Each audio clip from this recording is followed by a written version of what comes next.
live in 5, 4, 3, 2. We're live. Good morning, Owasso. This is the Twins with Owasso Live, and this is the Morning Loop. It is currently 8 a.m. like normal. It is, I always forget this. I always forget to do that. It's 59 degrees outside. I always forget to look at my weather app and pull up the temperature. But yeah, it's 59 degrees outside, so it is going to get warm today as well. We're going to have a high of 80 today, so thank goodness we can enjoy some sunshine, rain-free weather after the last, 4-5 days of storms blowing through, all those supercell systems coming in. So enjoy this weather. It's a little wet outside still, unfortunately, so you might have to hope that you have a small yard that's already dried out in the sun by the time you get home. If not, maybe just stick to playing on the cul-de-sac on the neighborhood streets or something. Mm-hmm. But with that being said, the traffic conditions are currently pretty stagnant. So it is slow and steady over there, particularly by the 76th Street on-ramp onto 169. So be advised, if you're commuting into Tulsa, traffic's going to be slow and steady. So would recommend going 75 or something different today. yes, yeah, maybe find an alternate route if you haven't left home yet. But if you have and you're already there, tough luck. Hopefully you checked the live stream before you headed out this morning. I didn't have it up. It was shut. The computer shut itself down again. Oh, so yeah, we'd lose power bad, last. yeah. Oh, okay. I'm assuming something happened where I couldn't restart it from remotely. Yeah, we actually. Speaking of the storms that blew in, I guess Saturday we were constantly updating the live stream, making sure that we could view the storm as it blew in, and of course at some point we lost power over here, and live stream went completely down, and we had no way to remote access in from our phones, so that was fun. But yeah, I was really enjoying looking at the fact that I was going to be able to look at the direction the storm was blowing up from because our cameras pointed southwest. So and we can twist and turn it. Yes, and we can twist and turn it to look certain directions and whatnot. So that's what's we were kind of bummed out whenever the storm got here and got real big. The camera just lost power and we got shut out for a little while, which was not fun. But again, yeah. So traffic is still rough. So best of luck there. Now, as far as upcoming events go, what do we got on the calendar this week? I think this is the last week of April. I think you already went over everything. Yes, this is the last week of April, and we don't really have too much going on, but I will go ahead and pull it up for everybody. Here's what I've got for the Owasso Chamber side this week. On the 1st of April, not April, I'm sorry. We got to go to the next month. We're in May now. No. This is April. We're still in April. Okay. Well, there's a ribbon cutting on the 30th. That's Tuesday. And that's at Quill Bailey Creek. I'm not sure what that. I think that's that new housing addition that's actually over by where we live. That is it. Yeah, 12 Bailey Creek. Yeah, that's exactly what that is. And that's it for April. So we got to skip over to the May portion of the calendar. Wednesday, May's monthly membership meeting. The Attorney General, Genter Drummond, will be speaking at the what's it called? The Tulsa Community. Attorney General Drummond. He'll be at the Tulsa Community College up there. Then the first Red Bud Festival will happen on the 2nd, on Thursday, and then that's going through all this weekend. But we'll only really be able to make Thursday because me and you will be busy this weekend again. Yeah, we are drilling this weekend. Such fun. We'll be able to miss out on all that. It'd been fun to have got a table and set up over there. Yep, exactly. So that's about it for the chamber. Is just literally the rest of the weekend will be the Red Bud Festival for the rest of the weekend. And that's excellent. It on the chamber side of events. Moving over to Owassoisms, today is actually that Veterans of Foreign War golf tournament. Excellent. And then Bunko for a Cause on the 30th. And then we come over into May. May 5th, we have Wheels and Thrills invite you for another one of their sensory skate events. Awesome. And that is on May 5th from 10:30 to 12:30. And that is pretty much all I've got on the local events unless any of these calendars get updated anytime soon. So that's about it for local news, other than the fact Thunder will be playing tonight, and we've already won 3 games out of the streak that we're going with the Pelicans right now, and it's looking like we're probably just going to dominate them, and I hope that's the case. Excellent. So yeah, it's been a good couple of games for the Thunder. Hopefully, we just sweep them and we get done with these fellas and Move Thunder on to the just next one. move on to the next round. It's gonna be good stuff. I'm excited. So, moving on to, I guess, go back to weather-related events. Yeah, I told you guys we posted all that information. Those supercells were blowing in. It was from Thursday to Sunday, and it was pretty decent for us up until Saturday. And it looks like Oklahoma got hit very hard on Saturday. But yeah, Thursday was Nebraska and Iowa were getting hit. Friday was Kansas getting hit. Saturday was us, and then last night was Arkansas took the brunt of it. So lots of tornadic weather this week. So it was a rough week for weather-related incidents. And again, we just had the atmosphere was volatile. It was primed for very intense weather that could create tornadoes, and boy, did it. So Saturday night, I was up quite a bit, texting my sister, who was clueless about what was going on. So my little sister goes to OU, and I text her and I was like, "You're in a tornado warning right now," and she goes, "No, it's just a watch." And then she looks at her phone, finally gets the one. He's like, "Yeah, we are in a warning now." And I said, "Well, it's coming up on the southwest side of campus. Like, you need to get cover." And she's like, "I'm sitting at Sonic right now." I'm like, "Oh, perfect. You're in your car. Worst place to be." But yeah, no. So that was just make sure you keep an eye on the weather and you keep an eye on where your friends and family live, because sometimes they're not paying attention, especially kids in college. Like, nobody pays attention in college unless the weather's already right on top of them. I know I sure didn't. I remember I was jogging around campus at TU one time, and somebody's like, "We're in a tornado warning right now. What are you doing?" I was like, I'm on a jog. I just left the gym. And I'm just going for a run. And I had no clue. But the sirens weren't going off or anything, but they were adamant that I go seek shelter. So yeah, that's just kind of the college kid way of thinking, though. You just kind of do what you do. But yeah, Chad has a lot of the damage report pulled up right now, and this is I believe Skycam from Sulphur. Yeah, Sulphur. Boy, I felt so bad for Sulphur as I was watching. He got hit three times. Yeah, last night. The other night, and it's insane. Yeah, so major supercells just swept through, and they just kept forming right over Sulphur, and they just run right after the other. It'd be 10 minutes. It'd be the first one hit. 10 minutes later, they're like, "Hey, if you're in Sulphur, you just need to stay put because there's another one coming right now." And then right after that, another 10, 20 minutes later, they're like, "Sulphur, you know what? There's another one coming through. You better just wait." Wild. That's insane. To get hit by one town to get hit by 3 tornadoes. Ardmore wasn't much better. I think they got hit by 2.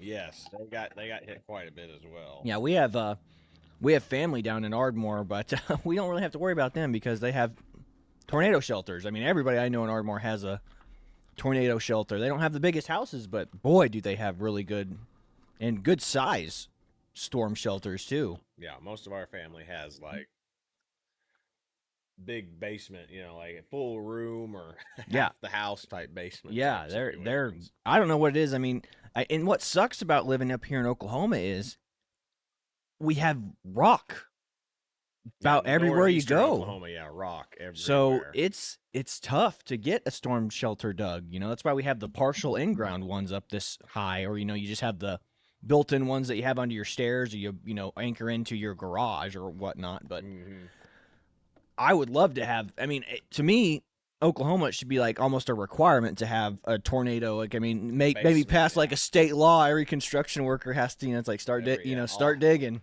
Yeah, all homes must have either a storm shelter or a basement like built into them. But back in the day, that'd be like an extra $5,000. And now it's like probably 15, 20 grand to get a good storm shelter like that dug out. So, but again, that's definitely a worthwhile investment to have, especially in this weather, because boy, it was this is just the first. We got all of May is where we expect the most tornadoes to hit. Typically, May is the worst month for tornadoes for Oklahoma. So, again, make sure you have a plan in place. Make sure you have a emergency food, emergency water. Make sure you have a plan for your family and they all know what to do in the event that you're not there with them. You got to have a plan and have everything ready to be executed because these things happen. The tornadoes are not like any other natural disaster. I mean, sure, technology's gotten a lot better. We can track the storms, but nobody can predict exactly where they're going to drop. And they can't predict how quickly they're going to get big either or how fast they're going to move. Some tornadoes move 10 miles an hour and stay on the ground for hours and hours. Some tornadoes move at 50, 60 miles an hour and are on the ground for a couple minutes. It just depends. Oh, yeah. So, like I said, make sure you have a plan. Everybody in your family knows how to execute that plan, and you're constantly checking people. And you have especially when bad weather rolls around, have your phone 100% charged so you can contact people for help. It's different, it's not like any other natural disaster. If your house gets hit, that means your car's going to get hit. That means your power and electric's going to get hit. Maybe if you're lucky, you still might have running water. But at that point, once your house is hit, if you're lucky, your car survives, but more than likely your car's not going to survive either.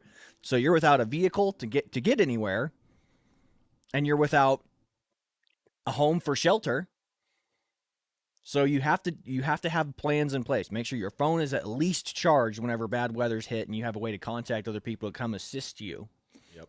For emergency services. And again, make friends with your neighbors who happen to have storm shelters. Like I was talking to my brother in the storm. I was like, "Hey, I know you got that storm shelter in your house. How many people does it fit?" And he's like, 6 people if we all stand up. And I'm just like, ugh. I got my brother, me, I got my girlfriend, her sister, and their daughter. It's going to be, he was like, yeah, it'd be a tight squeeze, but I think we could pull it. And I was like, okay. But like I said, if he had his boys were with his ex-wife that weekend, so, if he had the boys in there, it'd been a little even tougher to get everybody to go squeeze in there. But we lucked out here in Owasso. The storms, I think the worst part of the storms hit South Tulsa and didn't get quite up here. But again, it doesn't matter. We had the atmospheric volatility for tornadoes up here. I mean, the entire state had it. So you just got to be careful, and you got to be able to put that plan in action if something does occur, because it'll be quick. We've all seen the videos of the people filming the tornadoes, and I mean, I remember seeing one tornado. A guy felt, an old man, he was upstairs in his attic, and he had no clue it was even coming at him until it was too late. So when the tornado is coming at you, it doesn't look like it's moving. So they're just in there, oh, it's just standing still out there in that field. It's like, no, if it doesn't look like it's moving, that's because it's coming directly at you. Mm-hmm. And what's crazy is the old man who was upstairs survived, and his wife downstairs is the one that died. Like, the guy that filmed the video. Like, yeah, it was one of the craziest videos I've ever seen. Yeah, how tornadoes operate is insane. Mm-hmm. How some people survive, like that situation, like the guy in the attic. Like I said, where do they tell you to go? If you bottom floor, it's the bottom floor, centermost room with no windows. So how tornadoes choose to operate and how some people survive certain situations is just ridiculous, is insane. Yeah, I mean, a lot of times it's going to come down to luck, but I mean, a lot of times it's not. It's, again, have a plan, keep it in place, make sure you have emergency supplies, keep them in the safest room in the house with you. And like I said, don't become a statistic, be a survivor, because there's a lot going on. And you might suffer for it, but I mean, I stayed up so I could pay attention to it while everybody else was passed out asleep. Somebody's got to do it, Don't just be the one that wakes up when the alarm's going off and you're like, oh, it's probably not going to hit us. You don't have that luxury, especially at night, man. Being at night, we always get them at night, I feel like. I always blow through at night. It's like, man, can we just get one in like the mid-afternoon so we can watch it? Like that one that I filmed off the front porch. Yeah.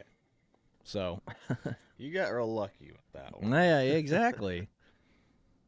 But yeah, that's what you got to do. You got to have a plan. And again, Sulphur, Oklahoma got hit 3 times, man. I mean, I know there's lots of myths about Owasso, but like I said, that when I filmed that one off the porch, I was like, well, it's the first one I've ever seen in person in my entire life.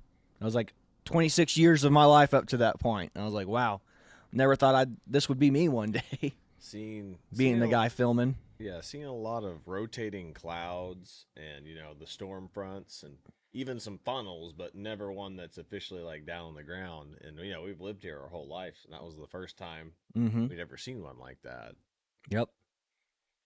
So again, folks, it's nader season. So make sure you have all those plans in place so you can properly protect yourselves, your family, and be prepared for this violent weather that we get here in Oklahoma, because it's just the start of the season.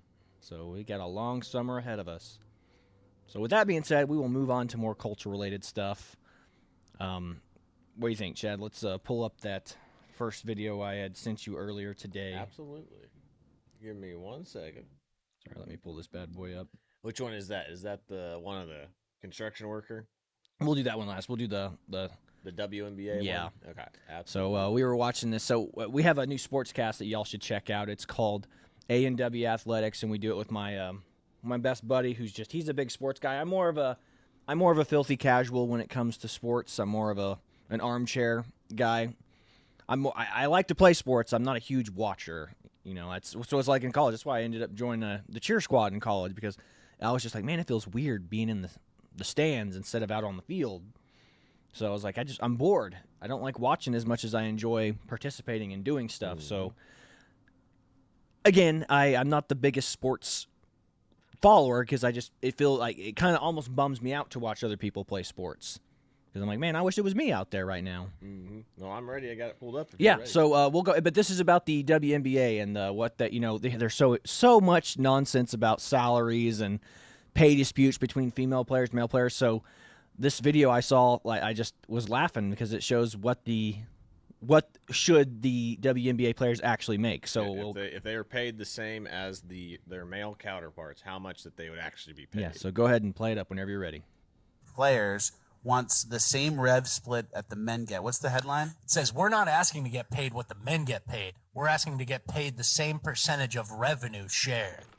Okay, which seems fair. We did a little bit of research on this. There's 12 players on a team. There's 12 total teams, so 144 total players. The WNBA league loses $12 million a year. So if you divide 12 million by the 144 players, each player owes $83,000. Thanks for playing. So if you guys want the same rev share, you're going to have to write a check for pretty much all the money you made and all your endorsements and everything. You guys owe NBA players.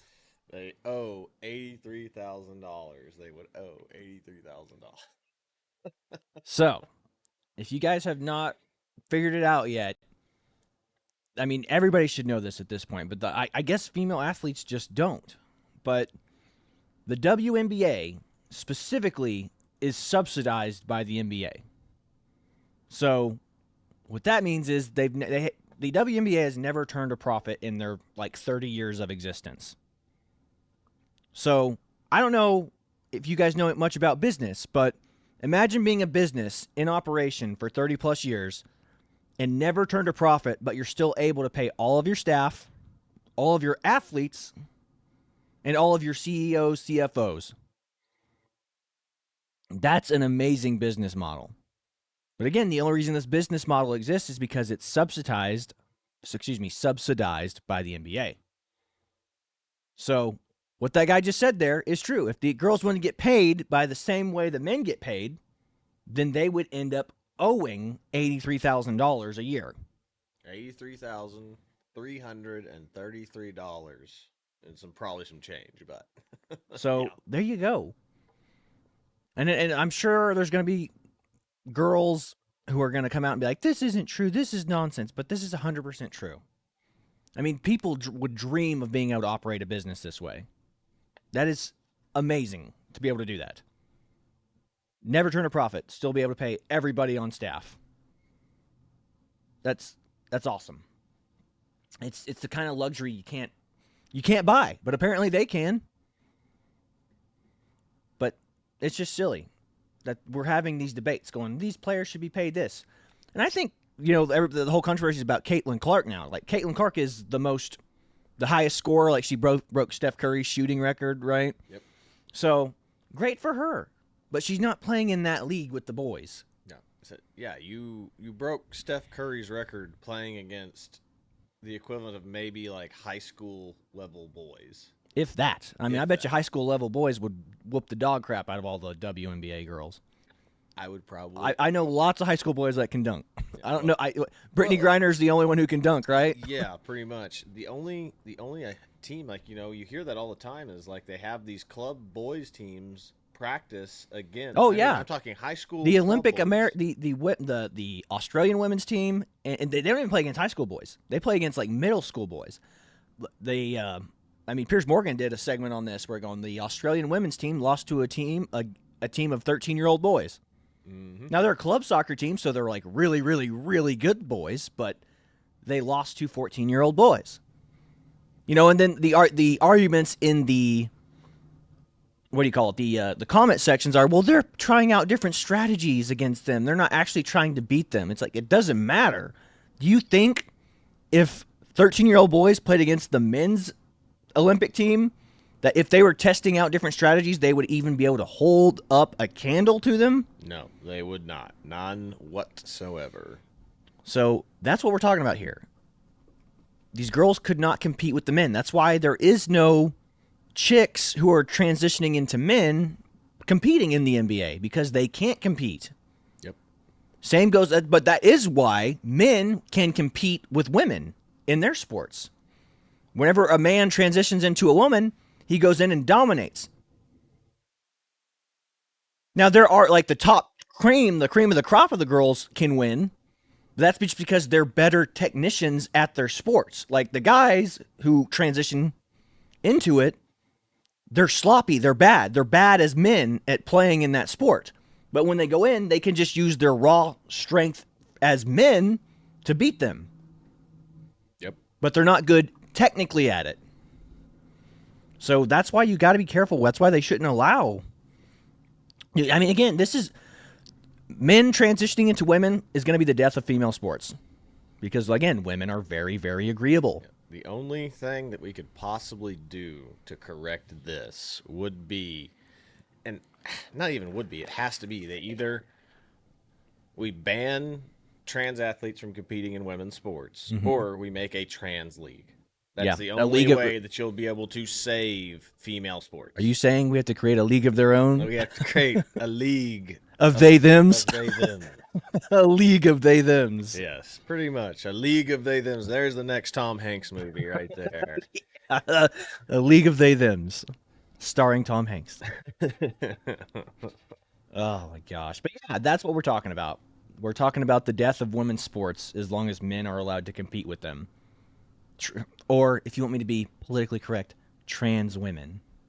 Because trans women are women. So, that's where we're at with that particular situation. It's just ridiculous, and we cannot allow this kind of stuff to continue. If I have a daughter, I don't want my daughter playing with dudes. I want my daughter playing against females and being the cream of the crop of the female group. We can create a trans league where trans men and trans women can play with each other. Or it can just be a trans men league and a trans women league. And have two leagues. That way there's no discrimination between body types. So, or like I said, the only other real option would be just to do away with male-female divisions, and then women's sports die altogether. Those are your options. It's the same it's the same argument I make whenever I argue with socialists. I'm like, okay, I grant you free health care and free Medicare and Medicaid for all, but at the expense of net zero migration. They have no argument for that. It's like, yeah, okay, fine. I allow you to have free health care, but no more people can come into this country, ever. Like, net migration ends. People aren't cool with that. They don't like it. When they get their way, but they don't get their way the way they want it. Yeah. It's like, look, I'm sacrificing my position. I'm like, look, I agree. Well, which just goes to show you that most of these people they want their cake and they want to eat it too. Yes. And then in this case, it's they want their cake and they're going to eat it, and then they want your cake too. But yeah, good stuff. But finally, we'll move on to our final subject, and it is the funniest subject of all. I guess Trump is resurging. He is taking back a lot of voters, a lot of New York voters. So We're just going to roll this video and try not to laugh too hard. But I love this video.